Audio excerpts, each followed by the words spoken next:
এখন ইউনিভাৰ্চিটি আছে যিখন মিছৰ ইজিপ্তৰ এখন চহৰ হয় মিছৰ তাৰ বৰ্তমান নাম হৈ গ'ল কাইৰো চিটি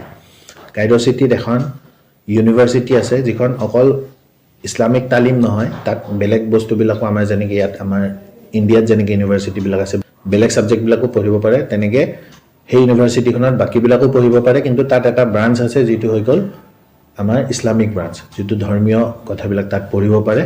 সেই ইউনিভাৰ্চিটিখনৰ নাম হৈ গ'ল আজহাৰ জামিয়া আল আজহাৰ এতিয়া এই আজহাৰ নামটো ক'ৰ পৰা আহিলে আল্লাহ নবীৰ কন্যা খাতুনে জান্নাত হজৰত ফাতেমা ৰাদিয়াল্লাহু তাআলা আনহা তেওঁৰ লকব তেওঁৰ টাইটেল আছে জাহৰা তেওঁ কোৱা হয় আমাৰ উলামাসকলৰ মুখত আপোনালোকে শুনিছে চাগে ফাতেমাতু জাহৰা বুলি কয় তেওঁৰ টাইটেল হৈ গ'ল জাহৰা এতিয়া জাহৰাটো হৈ গ'ল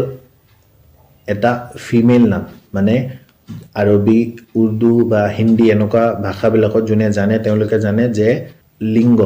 যেটো কয় আমি মতা বা মাইকী এইবিলাক হ'ল জীৱ-জন্তুৰ ওপৰতে নহয় বাকি বস্তুবিলাকৰ ওপৰত শব্দবিলাকৰ ওপৰতো তাত লিংগ আছে মানে আমাৰ এটা অসমীয়া ভাষাতে অকল জীৱ-জন্তুহে আমি লিংগ কৰিব পাৰো যে এটো মতা এটো মাইকী এনেকৈ ক'ব পাৰো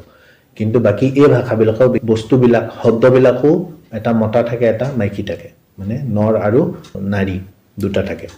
জাহৰাটো হৈ গ'ল ফিমেল নাম হয় এই ফিমেল নামৰ মতা যেটো ভাৰ্সন হৈ যায় যেটো পুৰুষ হৈ যায় হেতু হৈ গ'ল আজহাৰ গতিকে হযৰত খাতুনে জান্নাত ৰাদিয়াল্লাহু তাআলা আনহাৰ নামত ইউনিভাৰ্চিটিখনৰ নাম দিয়া হ'ল আজহাৰ ইউনিভাৰ্চিটি তাৰ মেল ভাৰ্সনটো দিয়া হ'ল